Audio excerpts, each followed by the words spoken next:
is a death industry. It's a cancer industry. It's a bomb industry. It's killing people and will for the rest of time. Well, why doesn't President Obama know this? He's an intelligent man. He's got 2 little girls he loves. What the hell does he think he's up to supporting the nuclear industry? It's wicked.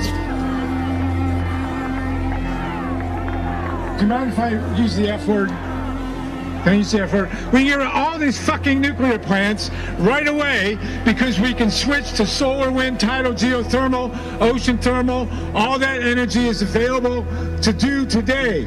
We can shut all the nuclear plants and all the coal, all the oil, all the gas plants. We can shut them down. We have the technology. It's called Solartopia.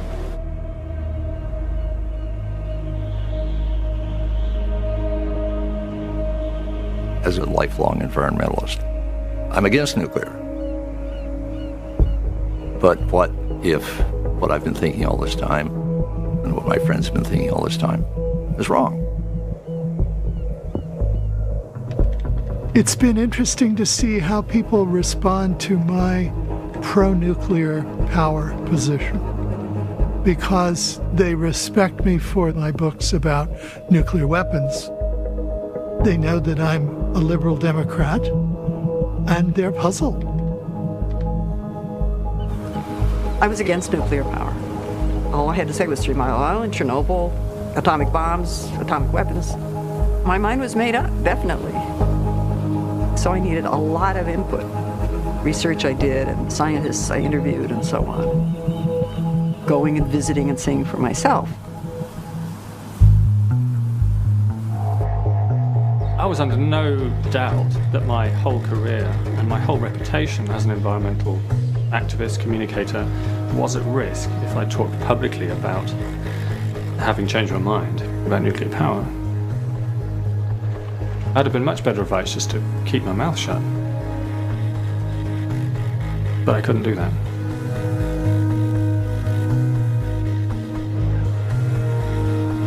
Whenever you change your mind so radically, like those of us that have become pro-nuclear have changed our minds, you start to wonder what you were thinking. I mean, what exactly was going on? You know, the more you peeled that onion, the more strange things you figured out.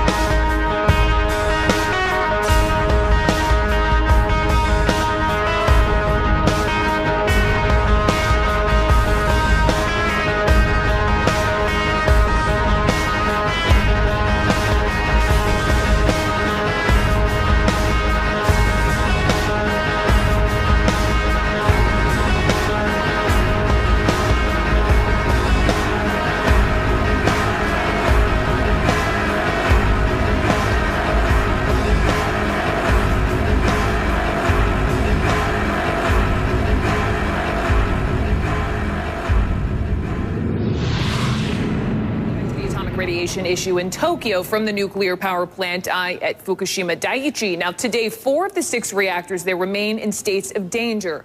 But a nuclear accident is one of the biggest media stories that's possible to have. Reactor number 3, this is the one whose fuel contains a mix of plutonium.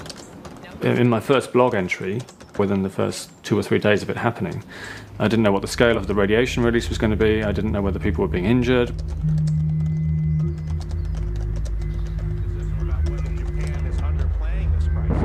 The fact that this was happening live on TV and that there were explosions, you know, this was a nuclear power station blowing up. Clearly the situation was out of control. The Chief Cabinet Secretary has asked the residents of Tokyo not to hoard bottled water. And so you had these awful images of total devastation from a tsunami.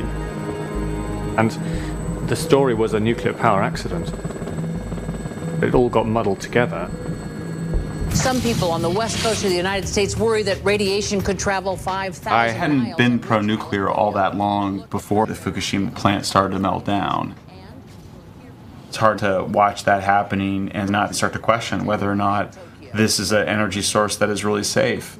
radioactive isotopes will likely reach California, but experts say those levels are so low they certainly fall within safe limits. Now, a large network of radio monitors is keeping close tabs on all of this. The environmental long-term effects, obviously, still to be determined. I thought, I've got to keep my head, you know.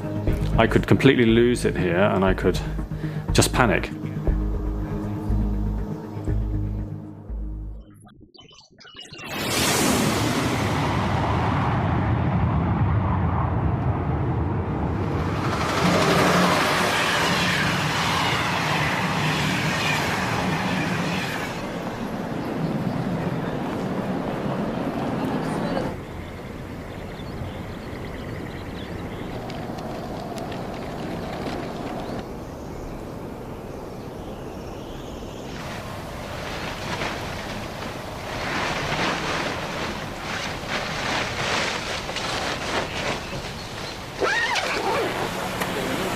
What do you think, Mark? I feel like a bit of an idiot, actually. Why? I don't know. Because it's sort of... I'm wearing radiation clothing. It shouldn't be necessary. It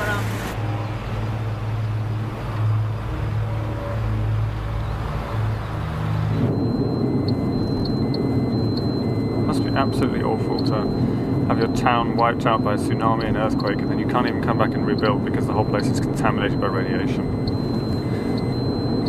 Even if it's not massively contaminated, it's contaminated enough that it scares the shit out of you, and I think that's, you know, nobody can look you in the eye and say you shouldn't be worried. And you know, and there's no other energy source that does this, that leaves huge areas contaminated by this strange invisible presence which you know is potentially deadly. You know, everything has its drawbacks, everything has its risks, but this is something which is unique to nuclear. I guess I can understand why people are scared of nuclear power more. You know, it's kind of eerie. So I would say I'm having a wobble. I can see why we'd want to do without nuclear power, I really can.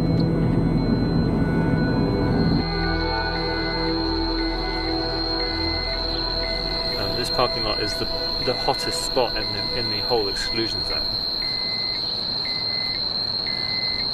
This place got some serious fallout, I think. So you still pro-nuclear? Am I still pro-nuclear? Ask me in a few days when I've had a chance to get my head around it, right? Are you still pro-nuclear?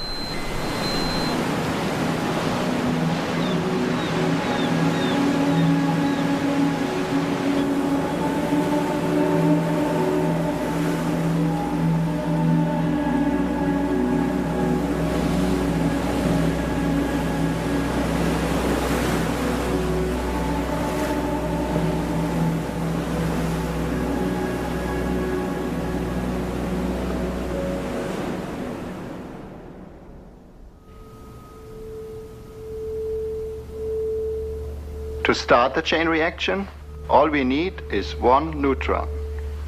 I think you can see what is going to happen. Watch. My first introduction to nuclear power was quite nice. It was a Disney movie called Our Friend the Atom. The atom was going to bring about a wonderful revolution in the way we got our energy. And there was a nuclear-powered submarine, the Nautilus, that went under the North Pole, and us kids were really enthusiastic about that. And then, when I was in my early teens, Admiral Rickover came to give a speech. And my dad knew I was interested in science, so he took me. Watch the control rods come out. As the control rods come out, the reactor starts, the water starts circulating through here. He was a wonderful speaker, and he was very inspiring about American technology and about the future. And he talked about nuclear energy being used to light up cities, not just run submarines. So it was a generally positive notion.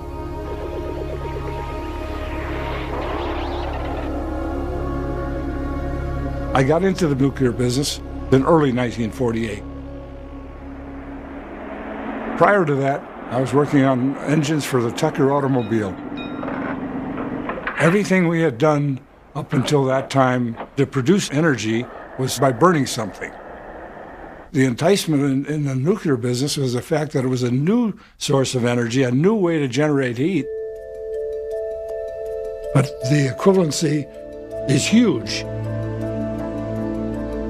1 pound of uranium, which is the size of my fingertip, if you could release all of the energy, it has the equivalent of about 5,000 barrels of oil. That to me is amazing.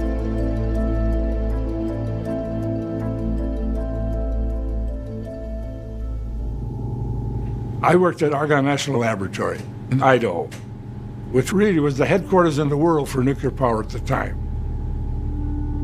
We were building this first-in-the-world experimental breeder reactor. EBR-1 was an experiment just to prove that the concept made sense, scientifically. Everything happened just like we expected it to. The reactors went critical. Critical means you have enough uranium so that it generates heat. All the reactor does is generates heat. The end product is steam, and then once you have steam, it's the same whether you generate the electricity with oil or coal or gas, just as long as you have a source of heat. So we generated electricity, and then we hooked up 4 light bulbs, and we lit the light bulbs from atomic energy. Nobody else had done it before. But the fact that the whole nuclear business, atomic energy, was started for a bomb and used as a bomb. And I think that put the negative side on it.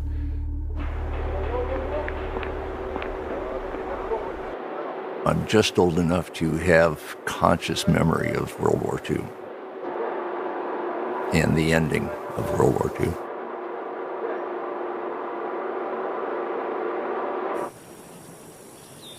Nuclear bombs were not just a weapon.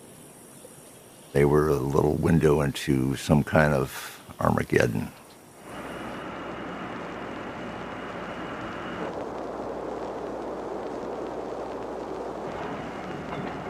The photographs and the films and the stories that came out of Hiroshima and Nagasaki, those things cut pretty deep.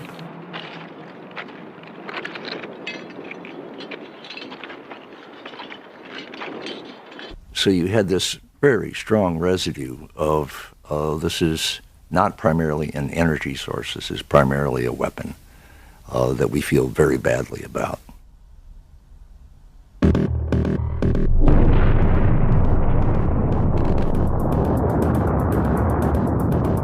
And then the testing went on and on. We're hearing about the radiation from that, strontium-90. And then the Russians were doing tests. The Chinese were doing tests. And before it really slowed down, there were over 2,000 tests of nuclear weapons.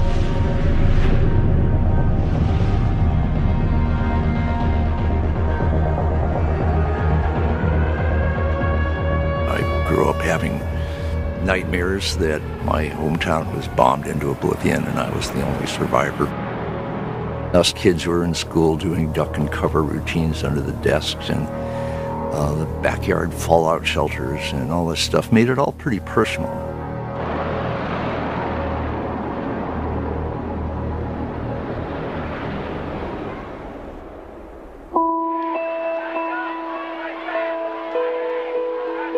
I grew up in an anti-nuclear family.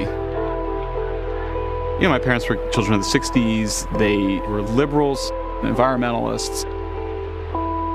To actually believe in nuclear power was, by definition, to be a dupe. Every step along the way, measures will be taken to guarantee that our plant at Connecticut Yankee contributes to the beneficial and harmonious development of the Connecticut Valley. The Haddam Next site will be artfully landscaped so that the buildings harmonize with its wooded background. Plans even call for an information and educational center for those wishing to visit the Haddam Neck project. I actually visited a nuclear power plant with my buddies in high school. And we knew enough to have a very sarcastic attitude toward the tour they gave us. They would say, it's this clean source of energy, it's really safe, it doesn't have anything to do with nuclear weapons. And we would just laugh. We just thought that they were all tools, stooges of the nuclear industry and its propaganda campaign. Of course, that gets reinforced for people in my generation with The Simpsons. Warning, problem in Sector 7G. 7G? Good God, who's the safety inspector there? Where the evil character is the CEO of the nuclear power company. Simpson, eh? Good man, intelligent? And Homer Simpson is bumbling while the whole thing is melting down. Who'd have thought a nuclear reactor would be so complicated? 90 seconds. You just always had the sense that nuclear power was something sinister, something that was a lurking danger.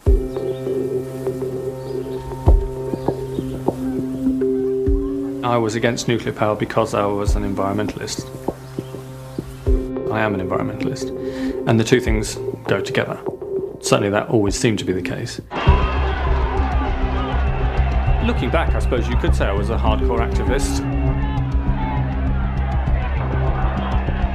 It's almost like being in a battle zone, you know. It's the kind of experience that most people never have, where you're battling the forces of evil almost on a day-to-day basis. Evil being the big corporations, those who are making profit out of this destruction, and good being us. The slogan was "No compromise in defense of Mother Earth." That was the original Earth First slogan, and it's one that I still subscribe to at a very deep level, I think. Well, nuclear power was evil, no doubt about it.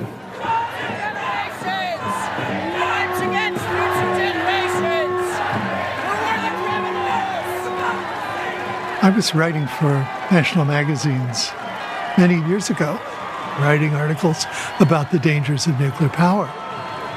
And I had the standard point of view that I think many journalists still have, that it must be bad.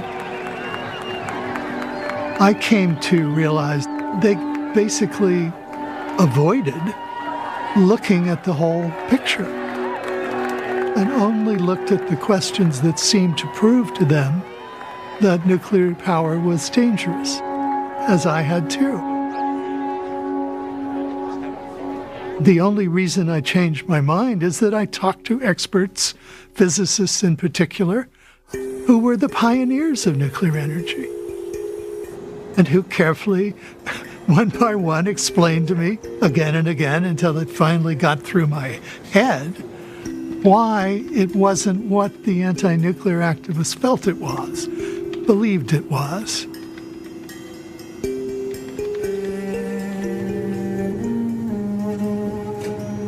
I was right there at the beginning of this. That was my chance to do something for humankind. This, after all, was an unlimited source of energy.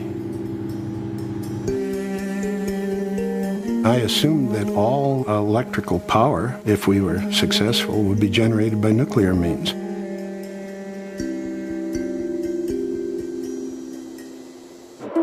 In the 50s, there were essentially two kinds of reactors being developed. The breeder reactor, which EBR-1 was a prototype for, and the light water reactor. The breeder reactor breeds plutonium and can recycle it over and over again. It's very good fuel. The light water reactor is a much simpler reactor, but it produces much more waste. It was chosen by Admiral Rickover to be the reactor for the submarine. There are many things to be said for light water reactors, and there's some to be said against them. But with Rickover's influence, the light water reactor became the principal commercial reactor around the world. We developed water reactors, but we looked upon that as sort of a near-term, short-range stepping stone to real nuclear power, the breeder reactor. That's what we consider to be the most likely real long-range future for nuclear power. But the water reactor got marketed first.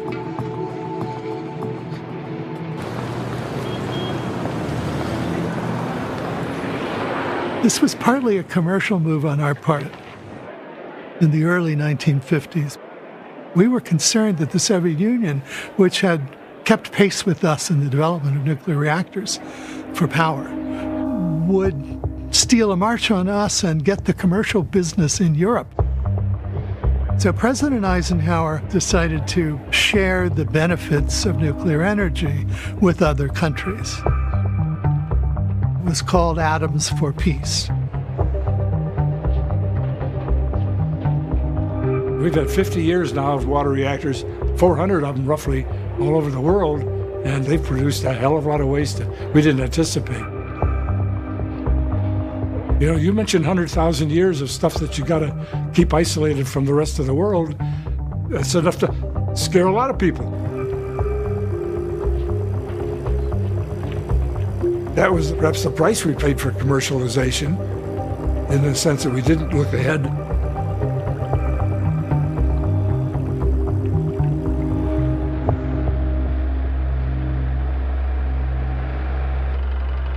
Nuclear power was developed as a kind of a boutique energy source by utilities executives who really didn't know very much about it. I talked to people who said, well, I heard about it on the golf course from the guy who runs the plant down the road. He's going to build one, so I thought I should too.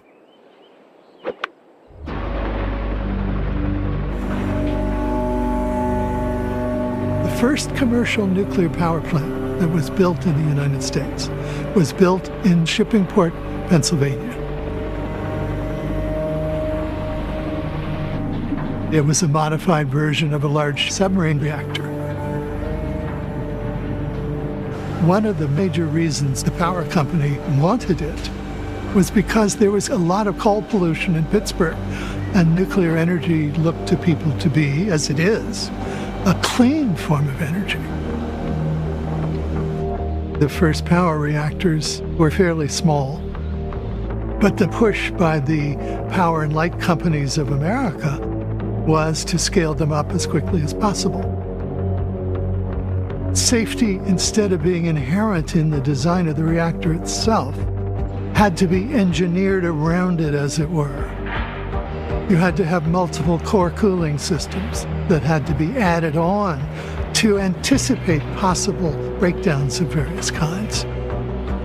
The odds of X happening or Y happening were very small. But unlike those smaller reactors, they really couldn't say it was impossible.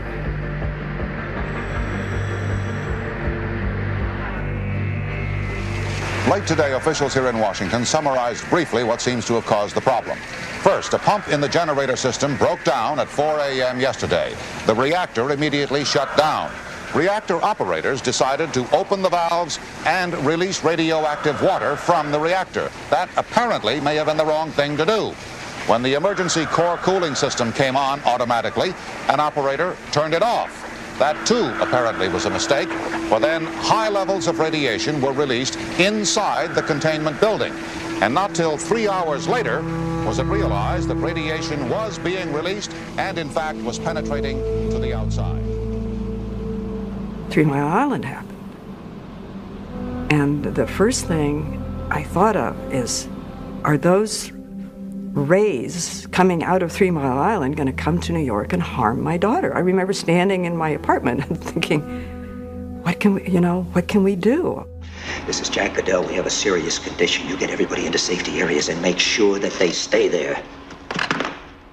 Of course, 2 weeks earlier, the China syndrome had come out. So I was already prepared to be terrorized by this event. The China syndrome. The what? If the core is exposed, for whatever reason, the fuel heats... The idea behind the China syndrome is that the nuclear power plant would melt down and it would burrow a hole all the way to China. Never mind that China's not actually on the other side of the earth as the United States, but that was the idea, that it would that the worst case scenario would be apocalyptic. The number of people killed would depend on which way the wind is blowing. Render an area the size of Pennsylvania permanently uninhabitable, not to mention the cancer that would show up later. That's when I think I began to conflate nuclear power with nuclear weapons. From a leaking nuclear plant. We don't want a radioactive wasteland, whether it's from a bomb or a nuclear plant. That's probably the sort of thing I would have answered. It just seemed like, okay, nuclear anything is a bad idea. I want to just say a few words about the China Syndrome, my movie, The China Syndrome, because if we continue to place our health and safety in the hands of utility executives whose main goal in life is to maximize profits, then we will see more Harrisburgs, we will see more leaks, and we will see an increase in the cancer epidemic that is already running rampant in this country.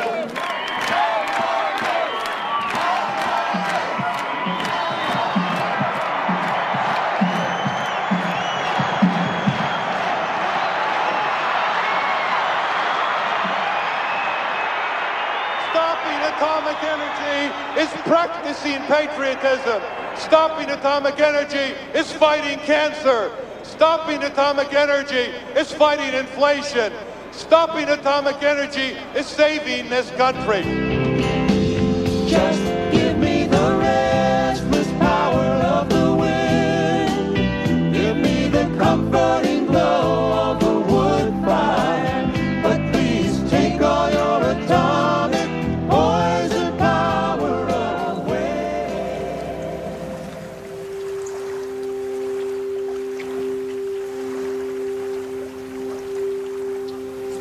In the 1980s, my husband and I were living in the East End of Long Island, and word gets out that this nuclear plant is going to start up. And this is, of course, right after 3 Mile Island. That's very much in people's minds. The local pro-environmental people, and I would be one of those, just said, yeah, we got to stop Shoreham however we can. Every day the plant operates, radiation will be coming out of the plant, right? And it'll get into the food. Women may be hardwired to protect our families, and it's just a natural impulse. If something looks like it's bad, we're holding our hand and saying, no. No, please, we can't have that.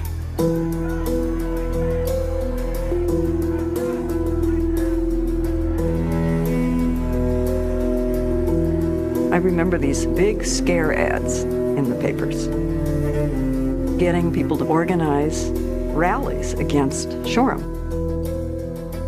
There were many things I didn't know at that time that I've learned since. For one thing, it turns out the ads were placed by the oil delivery industry. You know, the companies that deliver fuel to people in Long Island. And sure, the oil companies can say, go solar, because they know it's never going to replace oil heat. You cannot turn on the sun in the winter and hope to warm up your house. Good luck. Solar, not nuclear. Yeah. Sponsored by the Will Heat Institute. Yeah, no problem. Yeah, you don't need a furnace, just have solar panels. This is the cynicism of the fossil fuel industry. Shoreham was actually finished and started up, and then immediately shut down by the governor of the state and basically mothballed. It was this immense investment, billions of dollars, in a reactor which would have been of great use to New York City. But people were so afraid of it that they simply said, shut it down. And today it's a mausoleum.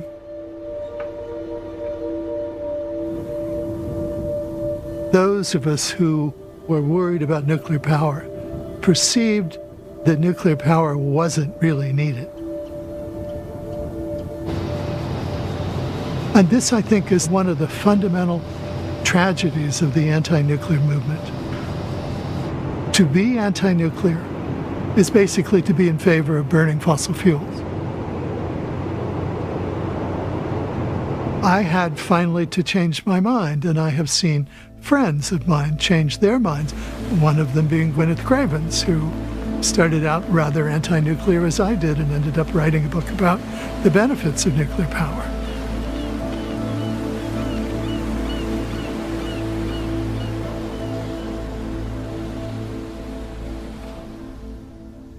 The difference now is in the scale of the damage we are doing. We are seeing a vast increase in the amount of carbon dioxide reaching the atmosphere. It is mankind and his activities which are changing the environment of our planet in damaging and dangerous ways. Change to the sea around us, change to the atmosphere above, leading in turn to change in the world's climate, which could alter the way we live in the most fundamental way of all. That prospect is a new factor in human affairs. It's comparable in its implications to the discovery of how to split the atom. Indeed, its results could be even more far-reaching. We can't just do nothing.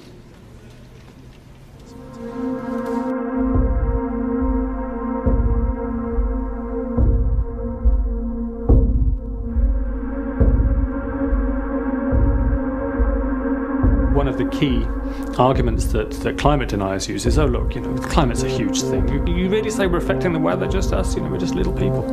But we are.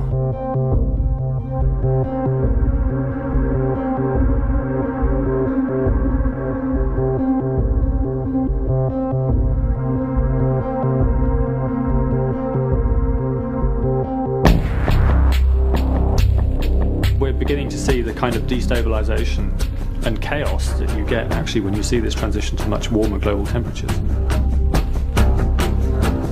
And that process of change, very, very rapid climate change, is going to wreak havoc on human society.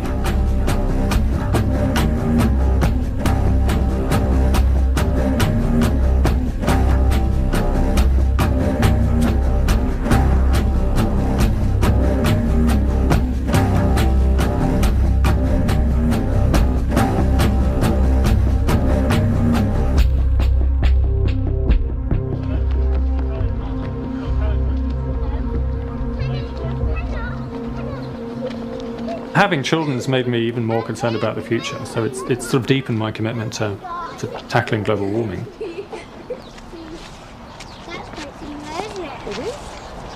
Loving your children is about loving the future and loving the world that they're going to inherit. And so you've got to make sure that that's right.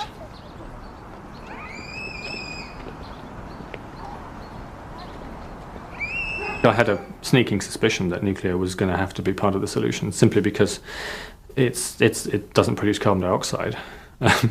But I didn't want to go there. Why? I was too scared.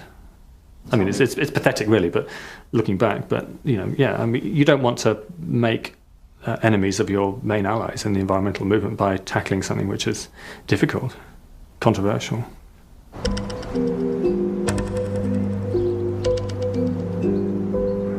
Ted and I spent basically the entirety of our professional careers working for the big environmental groups. I mean, you name it, Sierra Club, NRDC. We even worked with Earth First on a campaign to save the last ancient redwoods in California. We were movement guys. I mean, we were consultants to the big green groups. We really accepted most of the basic ideas of the environmental movement. And I think over time, we became gradually disillusioned with the traditional environmental approaches to climate change. It's my assessment that we have no consensus here for Article 10, then we are going to delete Article 10 from the protocol. It's so decided. People would tell you that, everything is going to change. The world is going to implement the Kyoto Treaty on global warming. We're all going to start using solar and wind for our energy. It was a very seductive narrative. Then Paragraph A is adopted.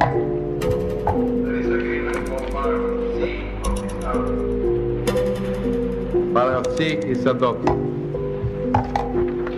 May I understand that there is agreement on paragraph D, E, F, and G? The idea was that the U.S. was going to sign Kyoto, and then all the countries in the world were going to just start ratcheting down their emissions year after year, just like they did in their Excel spreadsheets.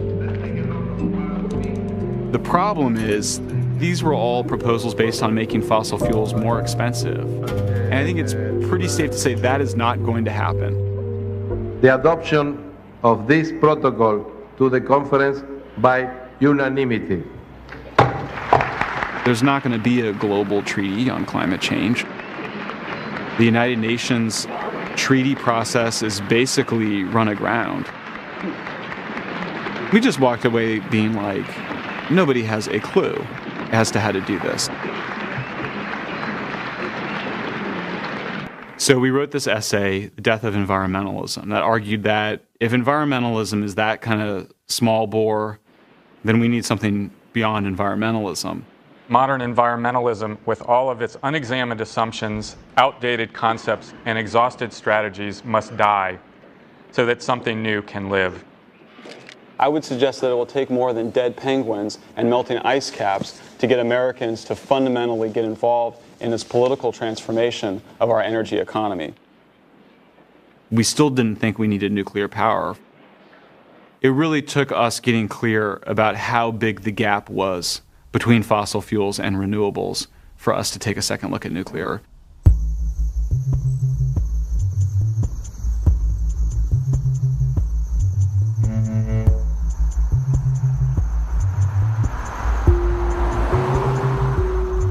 Part of the problem is intermittency, and that hasn't been solved.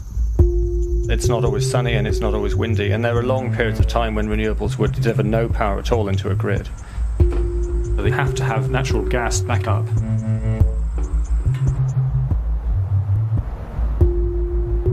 So what you end up getting with renewables is a pretty big expansion of natural gas. You know, I'm sure people had told me that, and I didn't believe them. We're building these all over the country, and one of the questions we ask, we need about 3,000 foot in altitude. We need flat land, we need 300 days of sunlight, and we need to be near a gas pipe. Because, you know, for all of these big utility scale power plants, whether it's wind or solar, everybody is looking at gas as the supplementary fuel. The plants that we're building, the wind plants and the solar plants, are gas plants.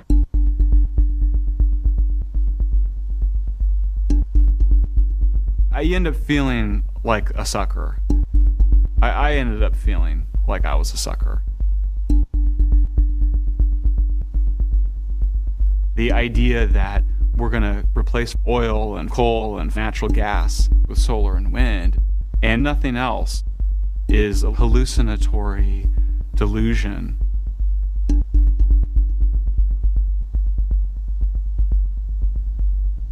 You know, you find yourself feeling, I think, I found myself quite disappointed in myself and honestly quite angry at others who were propagating that myth. This light bulb, when everybody's got them, is a quadruple efficiency bulb. That'll displace 24 power plants. This thing for fluorescent lights will displace 60 big power plants. This motor controller chip and about 10 other things you do to motors save 70 big power plants. Just these three things. There goes every nuclear plant we have. I had gotten the religion about energy efficiency and renewables in college when I first read Amory Lovins. Amory Lovins is still taught in maybe every liberal arts environmental studies class in America. You know, he has article after article explaining why solar and wind are cheaper than fossil fuels and why you don't need to build nuclear plants because we can use energy efficiency. It's a very appealing, seductive message. They're getting smaller. Here's a little Osram 11 replacing a 50. And I bought it. My parents, my family bought it. Really everybody I know believed this.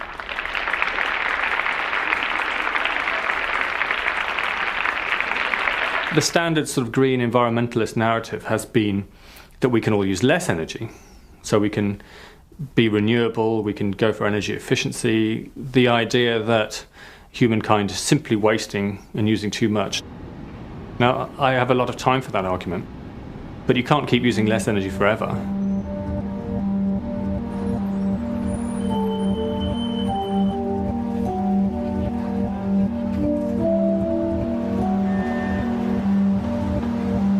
Most people kind of think that somehow we're going to be reducing our energy consumption. Actually, we just find more and more uses for it. If you look at all the energy that is used by an iPhone, not just to make it and to power it, but also to power all the servers, all of the stuff that you don't see that the iPhone is connected to, it uses as much energy as a refrigerator.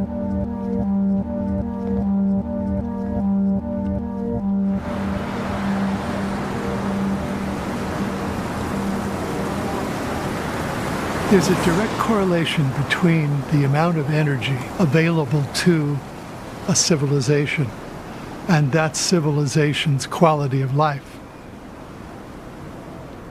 Unless you want to condemn more than half the population of the Earth to poverty and sickness and short lives, we're going to have to produce more energy. In regions that don't have electricity, or very little electricity, the lifespan is much shorter. Clinics, schools, refrigeration, all of these things rely on electricity. And just a few watts make a big difference. As soon as you get electricity, you improve people's lives. So that's human life. First of all, we're talking about just quality of life. And if you look at the countries with the best quality of life, they are the countries that consume the most electricity. Rain or shine, 24 hours a day, a steady stream of power.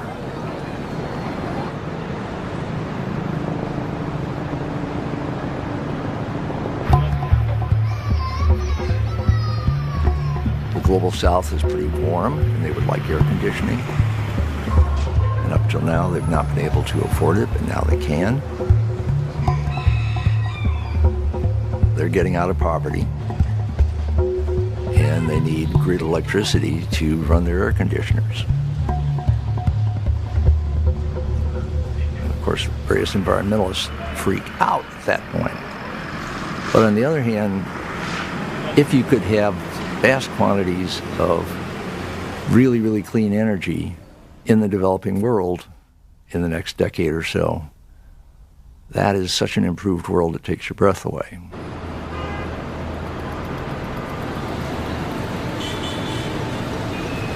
Assuming that the world continues to develop and that China and India and Brazil become rich countries over the next half century or century, how much energy is the world going to use? When you start running those numbers, it's a sobering exercise. And you may not be able to get that number exactly right, but you realize we're going to basically double the amount of energy we consume by 2050. We're probably going to triple it or quadruple it by the end of the century. And meanwhile, if you want to stabilize emissions at some reasonable level, almost all of that energy has to be clean energy.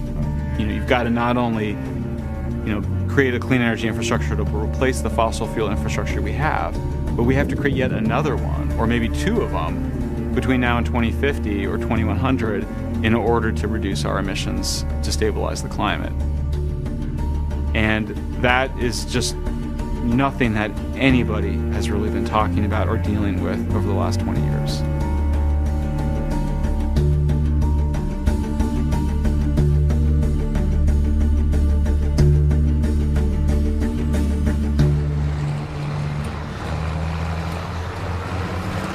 It comes as a shock to a lot of environmentalists to hear this, but coal is not only the most widely used source of energy in the world, it's also the fastest growing source of energy.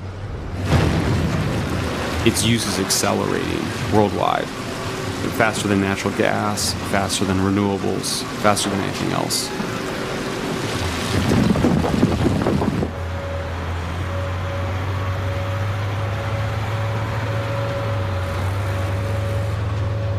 When I've spoken to women's groups, none of them knew how bad coal was.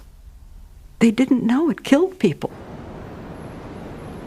If you add up all fossil fuel combustion in the United States, just from power plants, the fine particulates alone kill 13,000 people a year.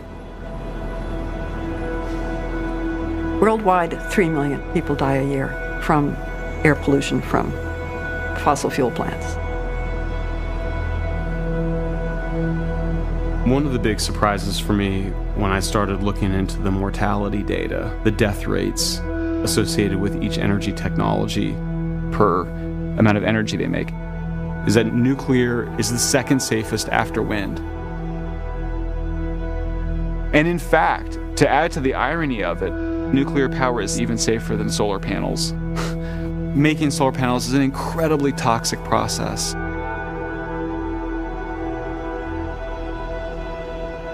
But I mean, I thought that people died at 3 Mile Island. I thought that hundreds of thousands of people died at Chernobyl. I thought that there was nuclear waste scattered all around the country and that it was seeping into our water systems. I believed all that stuff, and I thought even if maybe it was getting a little bit better, or maybe if the problems of it were exaggerated a little bit by my fellow environmentalists, that it was still a risk that we didn't need to take.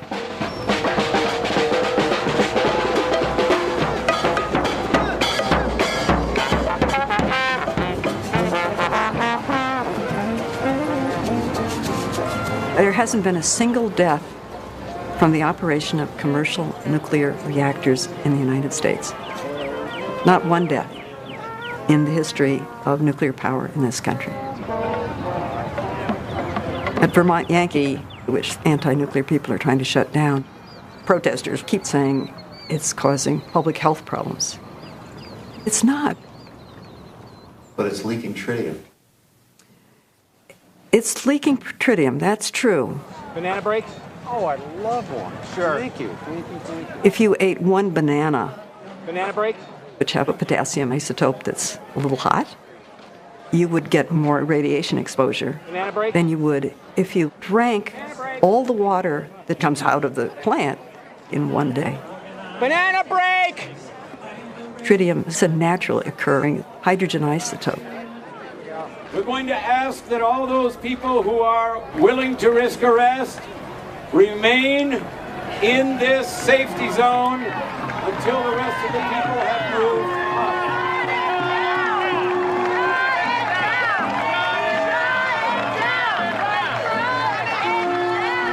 In New Mexico, where I grew up, there's Radium Springs.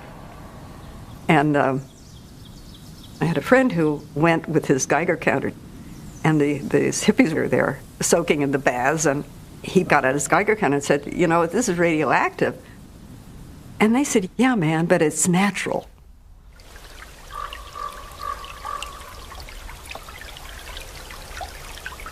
It's true to say that we're all bathed in natural radioactivity. It's affecting all of us all the time. It comes from the rocks and the air and even from space. It's in our food, in our water, in our teeth. So radiation isn't dangerous in an everyday sense. And there's enormous variation in different parts of the world. Do you have any numbers, just to put that in a kind of a context? Well, the numbers, I mean, the units are difficult. It's grays and millirems and all this kind of thing. Right. You know, so the numbers are not familiar to people in any way, shape or form. If I say to you, the radioactivity, oh, it's only another 4 microsieverts, are you going to feel better about that? Of course you're not, because you don't know what on earth I'm talking about. This iodine 131. Anywhere. The reporting of radiation levels are as confusing as they could possibly be. Has just about 0.7 rem. You have to get up to 50 to 75 rem to get. We hear about rems and millirem and microrems. And then, oh no, there's sieverts. We hear a lot about sieverts, microsieverts, millisieverts. And you're looking and squinting and, okay, that looks like a large number. Is that a number I should worry about? And compared to what? What's the background radiation level relative to all this?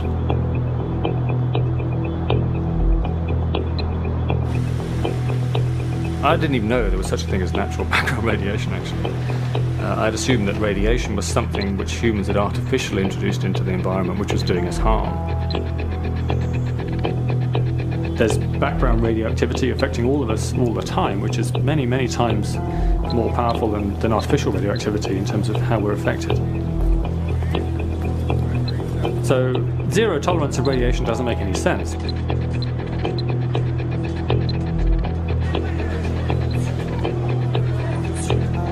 Radiation increases with altitude. So people who live at high altitude get a higher dose than people who live in low-lying areas.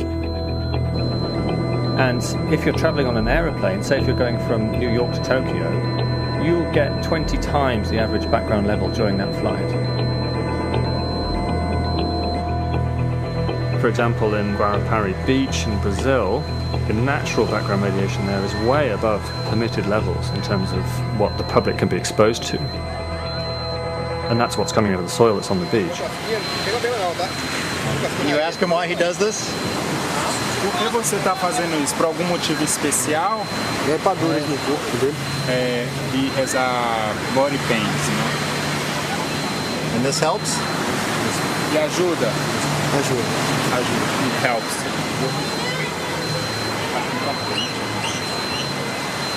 And what's really striking is that there's no correlation between levels of background radioactivity, which vary by such enormous amounts, and higher levels of cancer.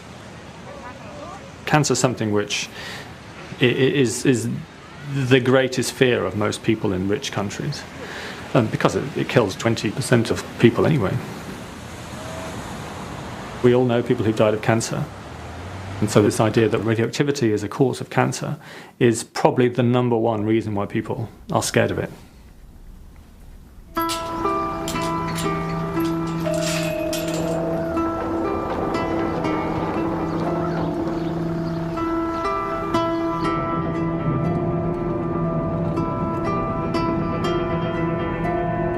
You can't go to Chernobyl and not re-examine your core beliefs about nuclear power.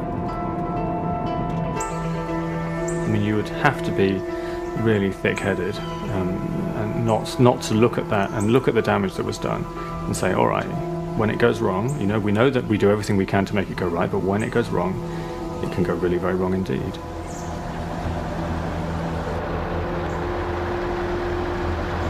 Chernobyl was a real-world experiment of what happens when you irradiate a very large population. But 1986 was a long time ago, so we've got the perspective and the distance to be able to assess what the real impacts of that were. And then nothing like what was expected.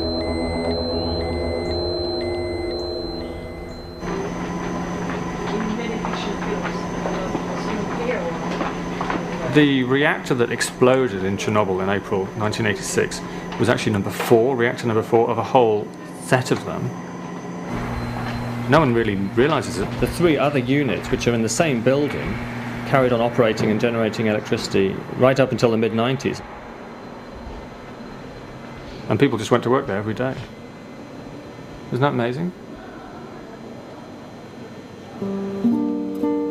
Outside of the old Soviet Union, we didn't use the reactor design that Chernobyl had. Among other things, the Chernobyl reactor had no containment building. It was in virtually a Quonset hut. So when there was a fire and an explosion, there was nothing to contain it.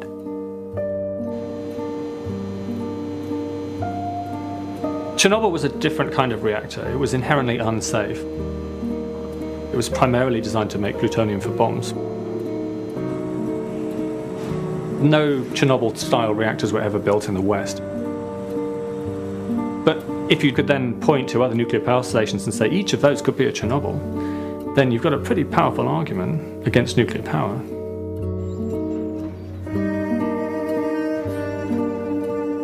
The city nearby called Pripyat, the entire place was evacuated when Chernobyl blew up. It's just fascinating to see some place which is frozen in time at the very end of the era of the Soviet Union. It's an extraordinary place. I really can't even describe it. It's a bit like the Fukushima thing in the sense that you're tramping around on this debris of broken glass and broken everything, and it's almost as if the explosion at Chernobyl had somehow caused this. But of course it didn't, it's just the decay of time and things have been broken.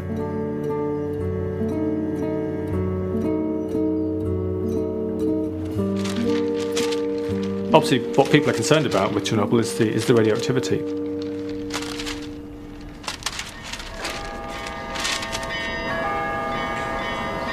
I never knew until I went to Chernobyl that there were places full of people who've just decided to ignore the restrictions and just move back to their houses. And you can go to this old church and you can meet them.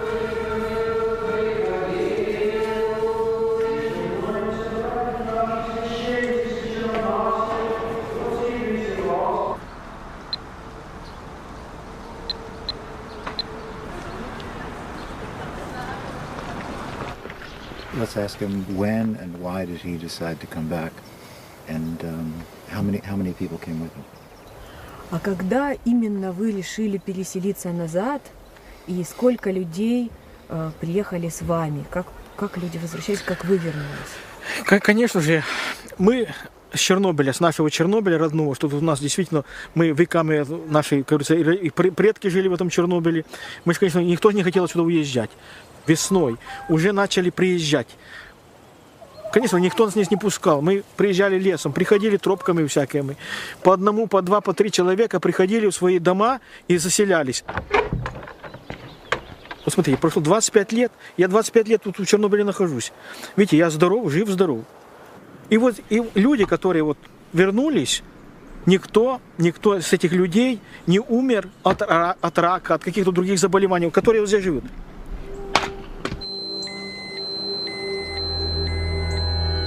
The explosion of the reactor at Chernobyl had enormous consequences, but not the ones I think many people expect. I followed the studies that have been done by international experts in radiation and oncology that followed the damage at Chernobyl for all the years since. The damage that was caused to people by the fallout from that worst of all nuclear power accidents has been remarkably limited. You can look at the evidence, it's all been published, it's been certified by the United Nations and the World Health Organization.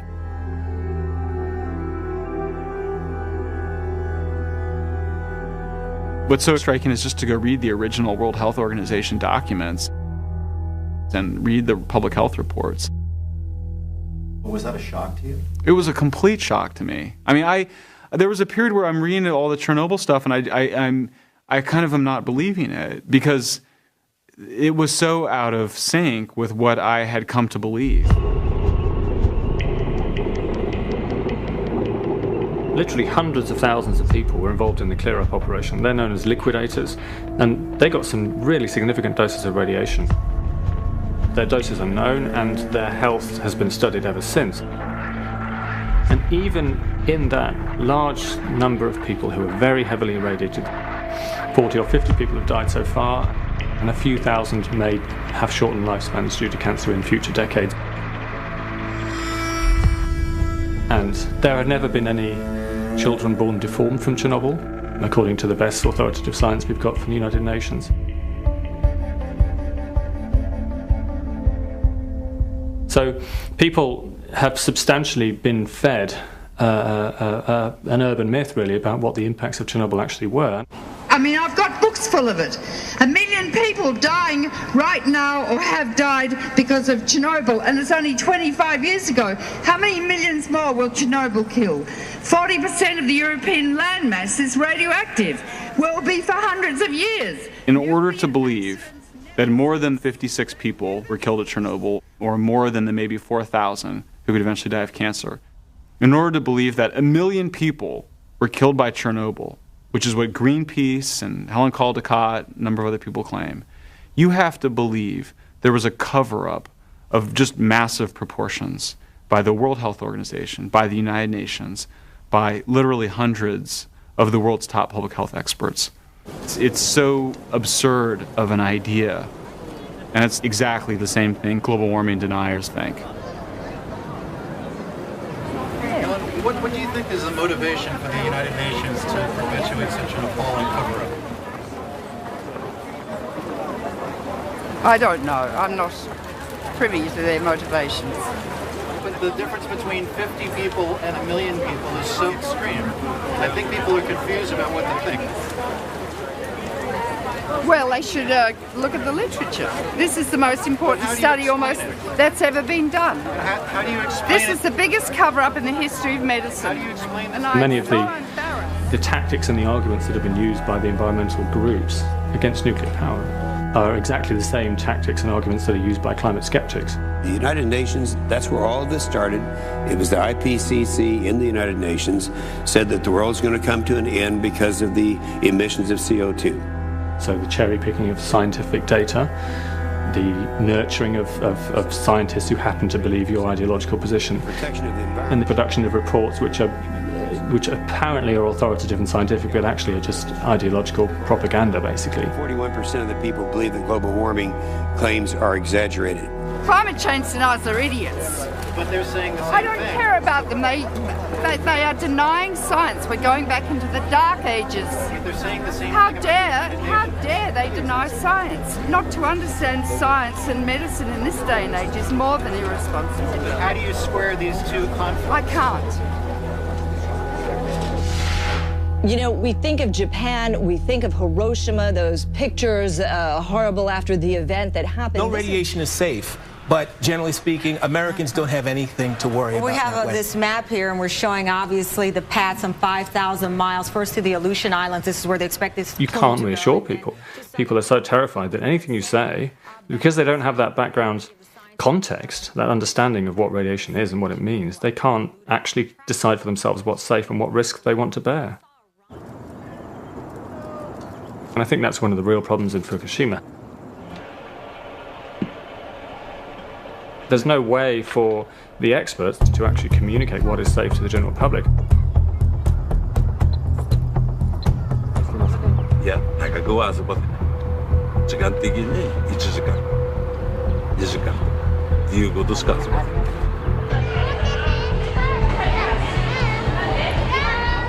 If you were exposed to the fallout from Fukushima, according to the World Health Organization, the UN generally, the increased risk of getting cancer is estimated to be so infinitesimally small, given the large population, that you will never be able to identify this impact epidemiologically.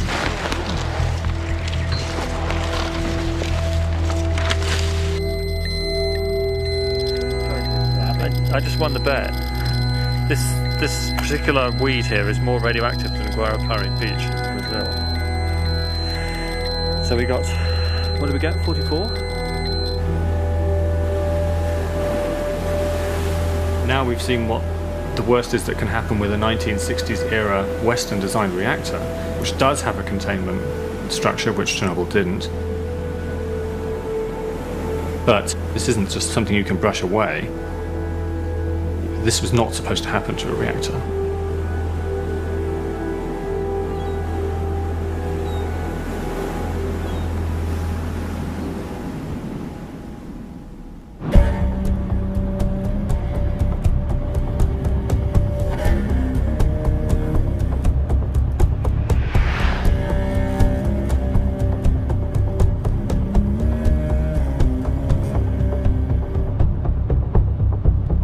Back in the 80s, it was clear to me that something had to be done. Something better than present day. About safety. And it wasn't only in safety. It was in matters of waste as well, and in proliferation matters, and over all of those things, the matter of economics. You can't make the plant impossibly expensive by making it too complicated. Let's go ahead and go up to the main parking lot there then. All right, thanks very much. So, in 1980, I was given the job of directing the entire program of advanced reactor development at Argonne National Laboratory. Our goal was to design a new type of reactor where the very physics of it would be such that it could withstand almost any type of accident that nuclear plants can be subject to. It was called the IFR, the Integral Fast Reactor. The budget was about $100 million a year. 1,500 people, scientists, engineers, supporting staff. This was a very big development program. But you've got to test it. Calculations don't tell you everything. You've got to have the big facilities that say, if we have an accident of this kind, what will happen? We will now start setup for the test. We did 2 experiments to demonstrate some unique safety features that that reactor has that others don't have, and invited people from all over the world to come and witness it. T-minus 2 minutes. Station blackout is a term that's used by NRC, the safety folks, to describe the situation where one loses all bulk AC power. You assume that you lose off-site power. You assume that you're getting no AC power from your own turbo generator. You assume that your first diesel started up and it failed to start up. The second one started to start up and it also failed. So you end up dead in the water with no AC power. This experiment was almost a direct parallel to what happened at Fukushima. It was eerily similar. We ran the reactor at full power, disabled the shutdown system, so the operators had no ability to shut the reactor down. And we shut off the cooling system. Didn't extract the heat, so we just let things get hotter. In most reactors, you can't do it. No reactor I know of would survive that accident, but you have a meltdown. The international audience were watching the temperature going up like that, straight up. They turned around like so to see if I was or if the Argonne guys were running. By the time they looked up again, the trace had turned like so, and it was on its way down, and the reactor just quietly shut itself down. No action required of the operators, no action required of the safety systems, nothing. You could just stand back like this, watch the dials if you wished, and the reactor shut itself down. 30 seconds till test time. Well, in the afternoon, we started the reactor up again and carried out the conditions responsible for the accident at 3 Mile Island. 5, 4. We shut off the pumps. 2. Just shut off the pumps. All major reactor accidents happen because of one thing: inadequate cooling. The IFR type reactor, which EBR-2 was a prototype for, if you cut it off from the steam system so it cannot reject its heat, it will just shut itself down. So it can't melt down? No, it can't melt down.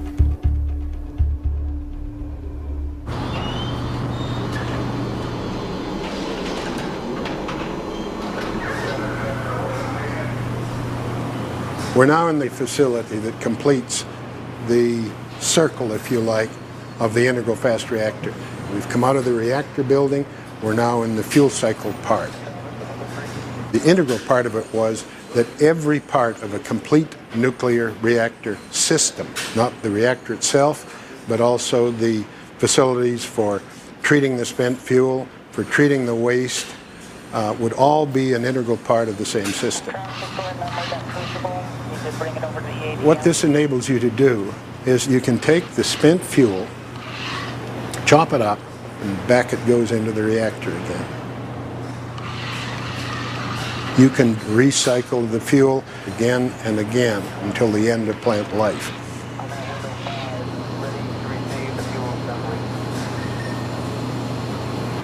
The other thing that needs to be said about all of this technology is that this is not a dream. This is not somebody's calculations on a piece of paper. This is real. We know how to do these things.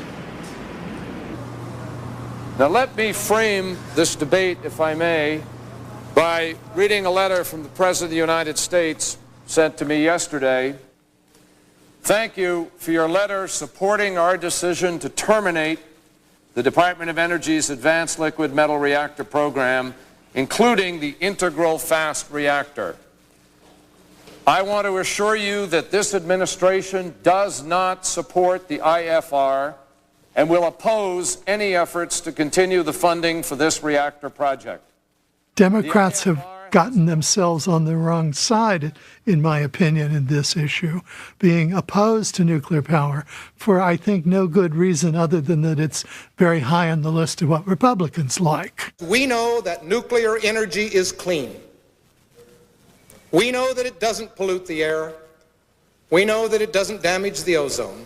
We know that it is a tremendous producer of energy in a clean sense, and our only problem is that we cannot come to political terms on how to handle the waste stream. We're talking about what it's going to cost if we go that far and continue our obsession with nuclear power. IFR waste streams lose their radioactivity to background level in about 800 years. Light water reactor in nearly 10,000. I share with my colleagues some of the public opinion on this. The Washington Post, the wrong reactor, the Oregonian, give up nuclear breeder dream, the San Francisco Chronicle, saying no to nuclear pork. The IFR program was shut down, and the project went down the black hole of government politics.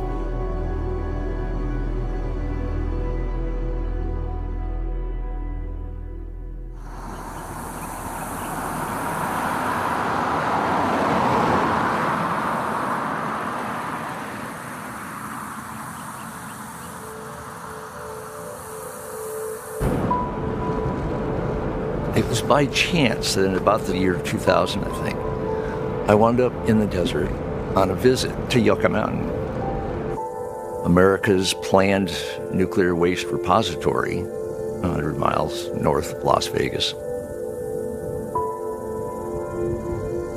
A hole in the ground where $10+ billion were spent on vastly expensive experiments, trying to prove that this place is going to be absolutely safe, quote, for the next 10,000 years. So it just felt like, wait a minute, people, this is nuts. Among other things, have you even thought, we were professional futurists, many of us were on this trip, what exactly is this world 10,000 years from now that we're trying to protect? Science fiction is what we were playing out at vast expense at Yucca Mountain.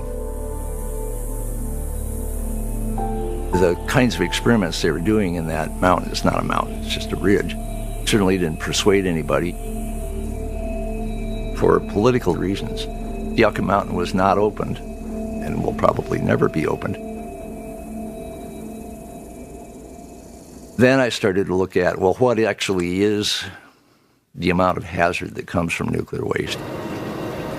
The first thing I found out is what people were actually doing with the nuclear waste, which is being generated all this time by every nuclear power plant.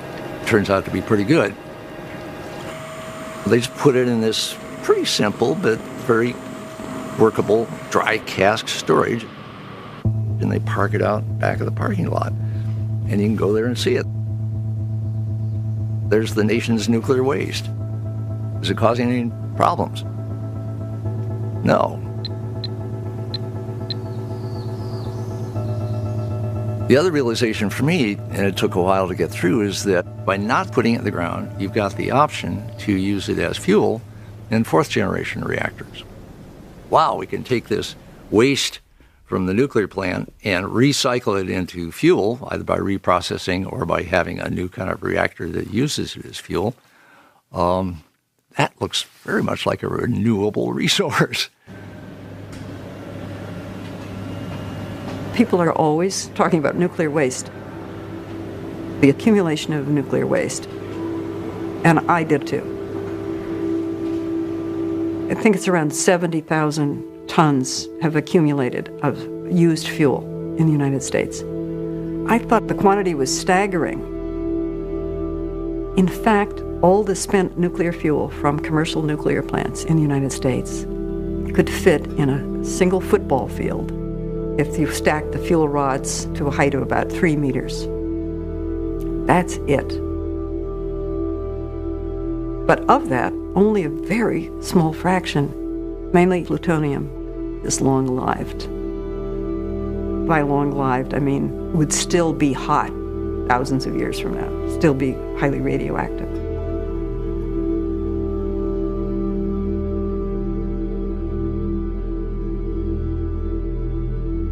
Volumetrically, nuclear produces tiny amounts of waste. The entire waste production from France's 50 nuclear power stations, which produce 80% of the country's electricity, are under the floor in one room. Compare that with the billions of tons of waste produced by coal-fired power stations. It completely blows away most of the anti-nuclear arguments.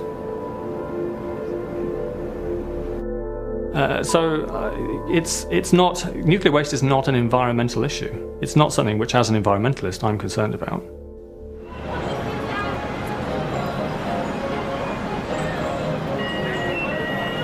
One of the most inspiring stories anywhere is the story of France. Here's a country in the early 70s that is burning oil for electricity. Doesn't have coal reserves, doesn't want to be dependent on gas coming from Northern Europe and Russia.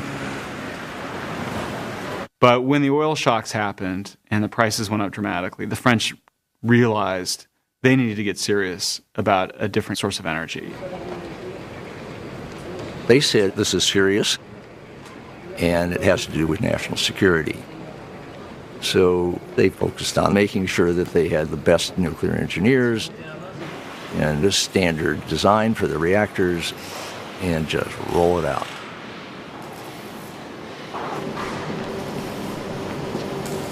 What's so significant about what the French did is that they did it so quickly. They scaled up almost exactly at the pace that we need to scale up nuclear power globally. They now have 80% of their electricity coming from nuclear. Their trains are electric powered. They have clean air. They have the cheapest energy in Europe. They're selling it to everybody else. And they are greener than green Denmark, greener than green Germany. I didn't know what French per capita carbon dioxide emissions were, which is actually the most important question to ask. The answer is they're about 5 tons per person per year. Germany's about 10 tons per year. So Germany has much, much higher per person emissions of carbon dioxide than neighbouring France, because France is nuclear and Germany is trying to get out of nuclear.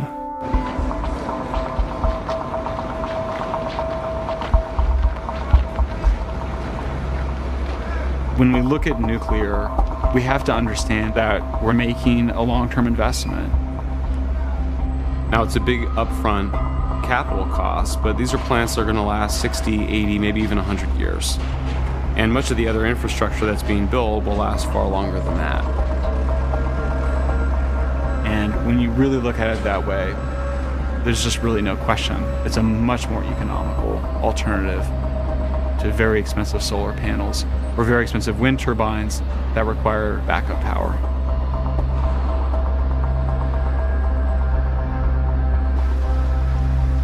The current generation of reactors we're building now are third generation of reactors. This technology is much safer. But fourth generation reactors, like the integral fast reactors, can use the waste from the first 3 generations as fuel. The great philanthropist Bill Gates has put money and time into a traveling wave reactor that you basically stick in the ground and it goes through its body of fuel over a period of 60 years. You don't need to refuel it. There's a thorium reactor the same group is working on. Other fourth generation coming along with the small modular reactors.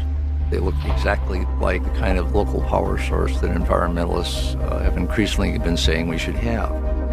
So there's a renaissance in reactor design that those are just the first glimpses of.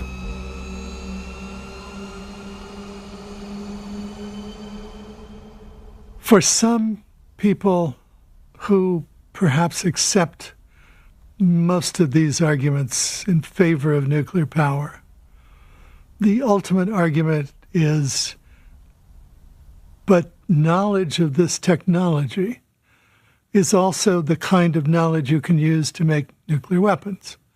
And that's quite true. It is.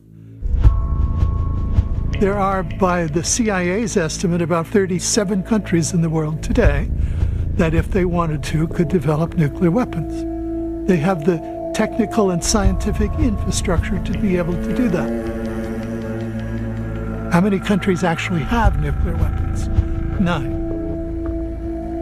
Which I think begins to point out the fundamental flaw in the concern. We won't get rid of nuclear weapons by forgetting how to make them. We will get rid of nuclear weapons by deciding we don't want them around anymore. Turns out that the United States has been buying up nuclear warheads from the Russians for over 10 years now.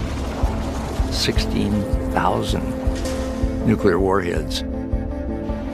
And we're recycling all of these nuclear warheads into energy, electricity, nuclear power.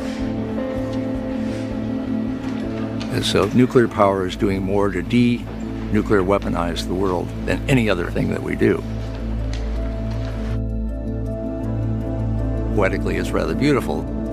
The very things that were designed to blow up our cities are now lighting up our cities. And amazingly, 10% of American electricity, half of our nuclear power, comes from reprocessed Russian warheads. Well, ideally, every single nuclear weapon in the world eventually can get turned into electricity.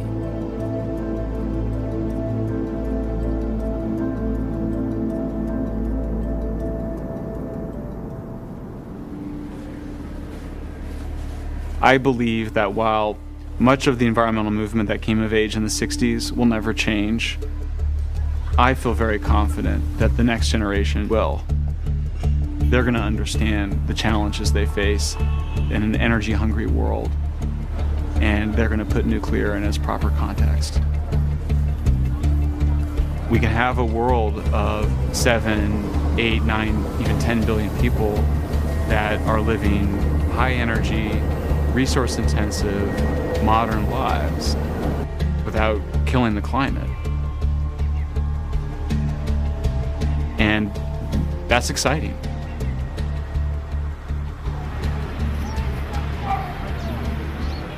I have a sense that this is the beginning of something really beautiful.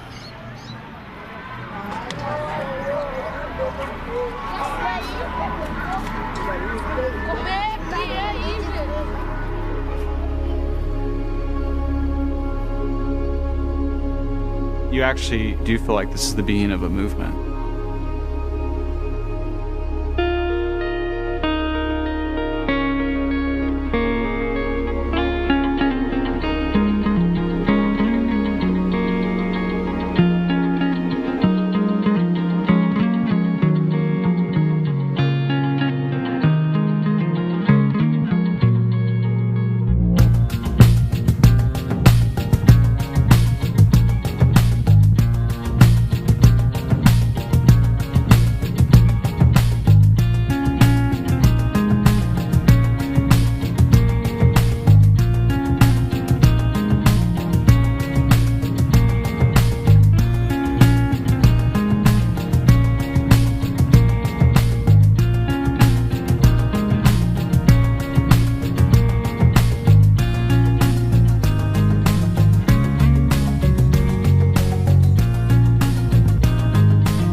What do you think, Mark? I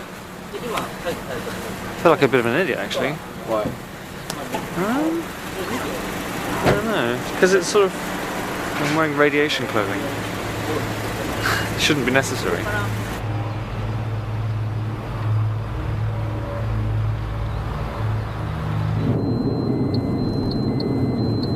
must be absolutely awful to have your town wiped out by a tsunami and earthquake, and then you can't even come back and rebuild because the whole place is contaminated by radiation. Even if it's not massively contaminated, it's contaminated enough that it scares the shit out of you, and I think that's, you know, nobody can look you in the eye and say you shouldn't be worried.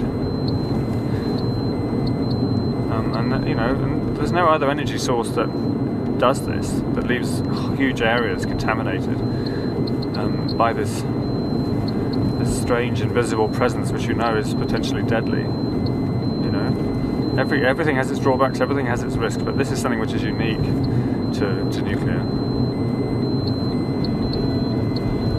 I guess I can understand why people are scared of nuclear power more. You know, it's kind of eerie. So I would say I'm having a wobble. I can see why we'd want to do without nuclear power. I really can.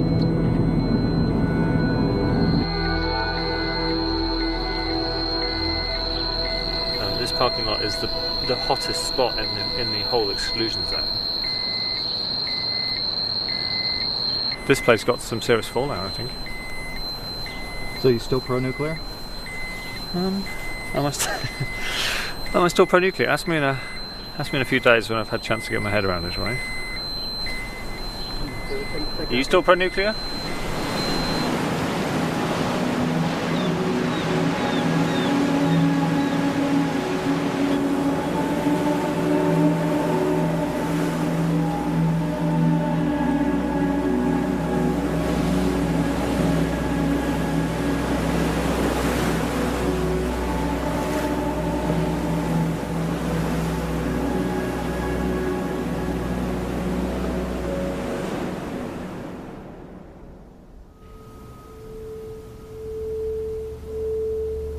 To start the chain reaction, all we need is one neutron. I think you can see what is going to happen. Watch. My first introduction to nuclear power was quite nice. It was a Disney movie called Our Friend the Atom. The atom was going to bring about a wonderful revolution. Nuclear bombs were not just a weapon. They were a little window into some kind of Armageddon.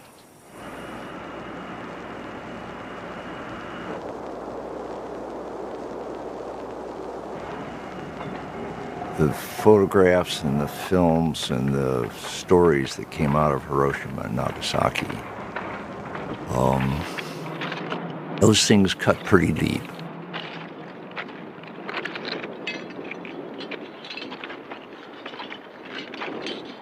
So you had this very strong residue of this is not primarily an energy source, this is primarily a weapon that we feel very badly about.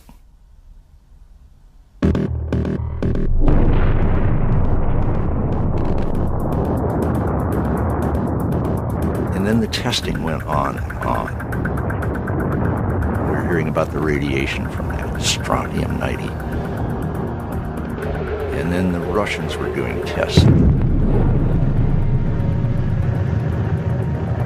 The Chinese were doing tests. And before it really slowed down, there were over 2,000 tests of nuclear weapons.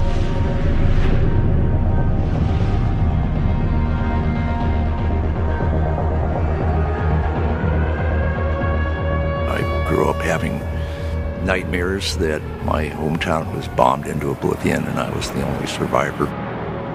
Us kids were in school doing duck and cover routines under the desks, and the backyard fallout shelters and all this stuff made it all pretty personal.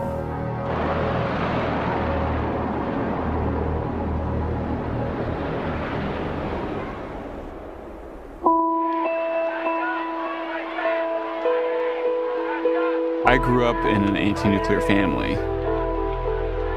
You know, my parents were children of the 60s. They were liberals, environmentalists. To actually believe in nuclear power was, by definition, to be a dupe.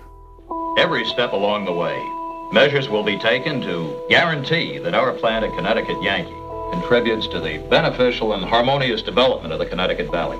The Hannum Next site will be artfully landscaped so that the buildings harmonize with its wooded background. Plans even call for an information and educational center for those wishing to visit the Hannum Neck project. I actually visited a nuclear power plant with my buddies in high school. And we knew enough to have a very sarcastic attitude toward the tour they gave us. They would say, it's this clean source of energy, it's really safe, it doesn't have anything to do with nuclear weapons. And we would just laugh. We just thought that they were all tools, stooges of the nuclear industry and its propaganda campaign. Of course, that gets reinforced for people in my generation with the pollution and the way we got our energy. And there was a nuclear-powered submarine, the Nautilus, that went under the North Pole, and us kids were really enthusiastic about that. And then, when I was in my early teens, Admiral Rickover came to give a speech. And my dad knew I was interested in science, so he took me. Watch the control rods come out. As the control rods come out, the reactor starts, the water starts circulating through here. He was a wonderful speaker, and he was very inspiring about American technology and about the future. And he talked about nuclear energy being used to light up cities, not just run submarines. So it was a generally positive notion.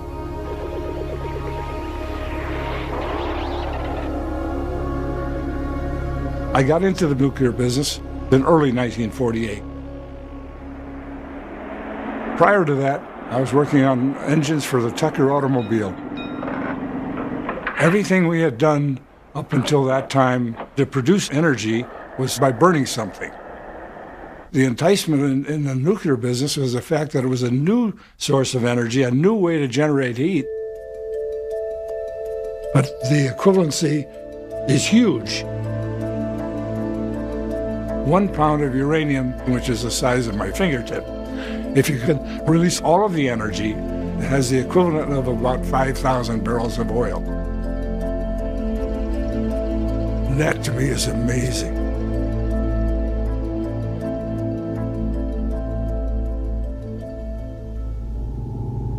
I worked at Argonne National Laboratory in Idaho, which really was the headquarters in the world for nuclear power at the time.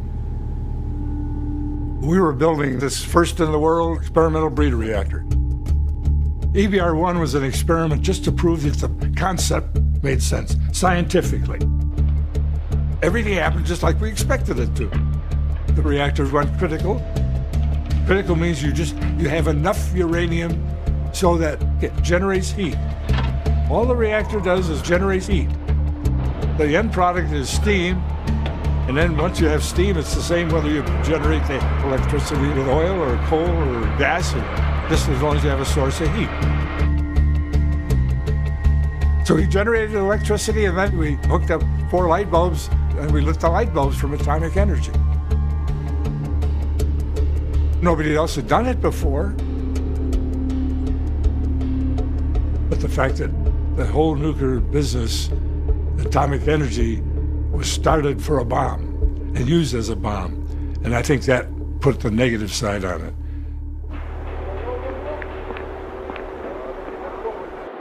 I'm just old enough to have conscious memory of World War II and the ending of World War II.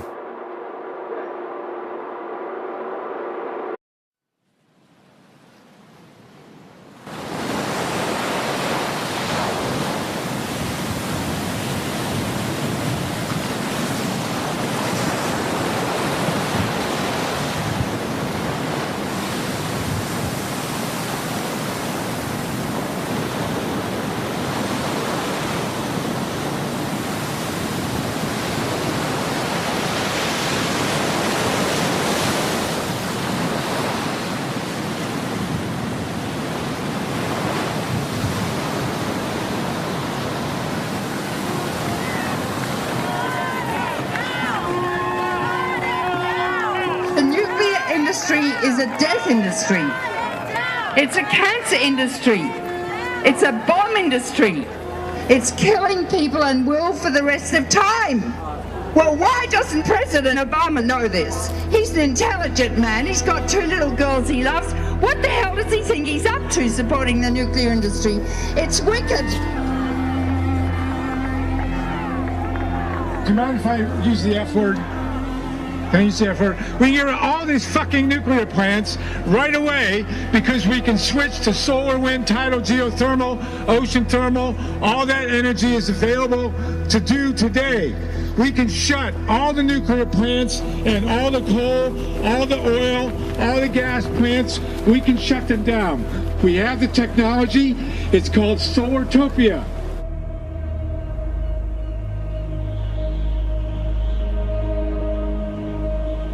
As a lifelong environmentalist, I'm against nuclear.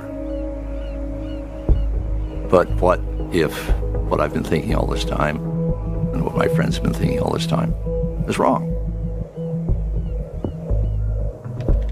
It's been interesting to see how people respond to my pro-nuclear power position, because they respect me for my books about nuclear weapons.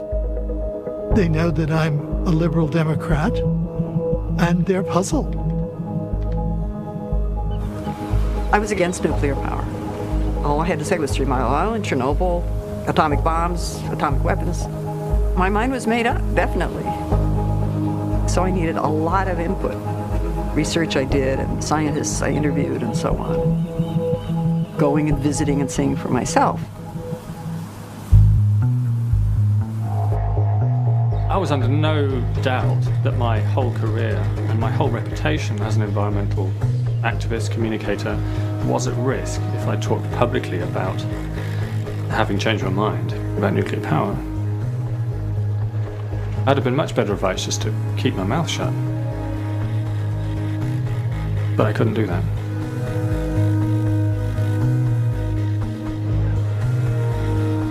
Whenever you change your mind so radically, like those of us that have become pro-nuclear have changed our minds, you start to wonder what you were thinking. I mean, what exactly was going on?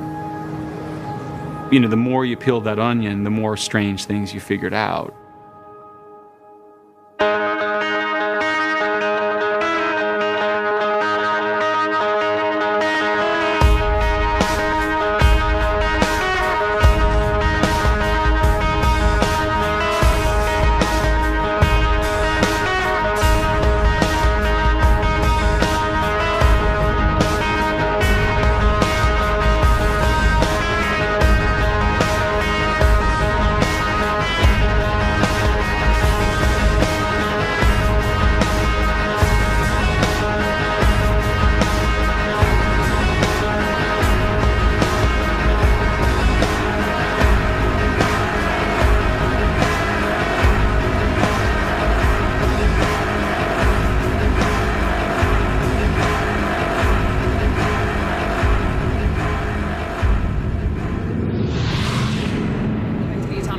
Issue in Tokyo from the nuclear power plant at Fukushima Daiichi. Now, today, 4 of the 6 reactors there remain in states of danger. A nuclear accident is one of the biggest media stories that's possible to have. Reactor number 3, this is the one whose fuel contains a mix of plutonium. In my first blog entry, within the first 2 or 3 days of it happening, I didn't know what the scale of the radiation release was going to be. I didn't know whether people were being injured.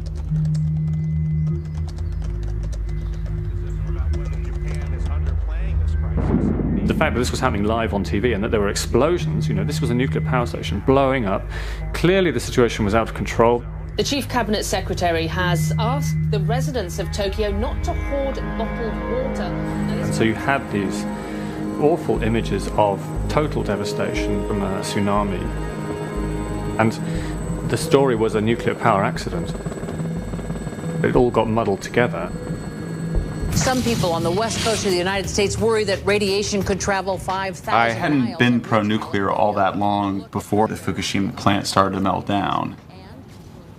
It's hard to watch that happening and not start to question whether or not this is an energy source that is really safe.